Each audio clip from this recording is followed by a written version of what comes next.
കൊച്ചിയെയും മധുരയെയും ഏറ്റവും കുറഞ്ഞ ദൂരത്തിൽ ബന്ധിപ്പിക്കുന്ന ഇടുക്കി നെടുങ്കണ്ടം തേവാരം വിട്ട് തേവാരം റോഡിനായുള്ള സാധ്യതകൾ വീണ്ടും സജീവമാകുകയാണ്. പാതയുടെ സാധ്യതകൾ തമിഴ്നാട് കമ്പം MLA ജഗന്നാഥ് മിശ്രയുടെ നേതൃത്വത്തിൽ വിലയിരുത്തി മേഖലയിലൂടെ കാൽനടയായി സഞ്ചരിച്ചാണ് MLA കേരളത്തിലെത്തിയത്.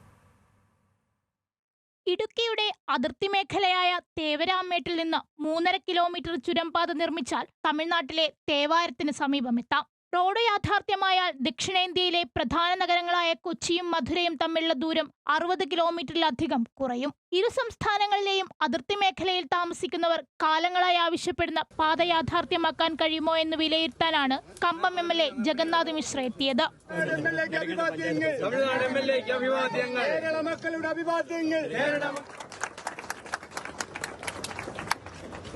വനമേഖലയിലൂടെ കാൽനടയായി സഞ്ചരിച്ചാണ് MLA കേരളത്തിലെത്തിയത്.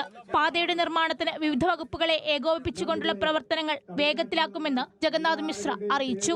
ഉറപ്പായിട്ട് ആവശ്യമായിട്ട് தமிழக கேரள மக்களுடைய உறவு பாதையா இந்த பாதையை கொண்டு வரதுல கம்பம் சட்டமன்ற உறுப்பினராக நிச்சயமாக அது கொண்டு வருவோம். கூடிய சீக்கிரம் எவ்வளவு சீக்கிரம் கொண்டு வர முடியுமோ அதுக்கான பணிகளை கேரள மக்கள் தமிழக மக்களுடன் இணைந்து பணியாற்றி இந்த பாதையை நிச்சயமாக நாம் கொண்டு வருவோம். പതിറ്റാണ്ടുകൾക്ക് മുൻപ് സജീവമായിരുന്ന പാത തമിഴ്നാട് വനം വകുപ്പ് അടയ്ക്കുകയായിരുന്നു. 1981 റോഡിന്റെ നിർമ്മാണ ഉദ്ഘാടനം നടത്തിയെങ്കിലും തുടർ നടപടികളുണ്ടായില്ല. പിന്നീട് പലതവണ പ്രഖ്യാപനമുണ്ടായെങ്കിലും വിവിധ തടസ്സങ്ങളാൽ പദ്ധതി ഉപേക്ഷിക്കപ്പെട്ടു. കാലങ്ങളായി ഉന്നയിക്കുന്ന ആവശ്യം ഇക്കുറിയെങ്കിലും പൂവണിയുമെന്ന പ്രതീക്ഷയിലാണ് പ്രദേശവാസികൾ. ന്യൂസ് മലയാളം, ഇടുക്കി.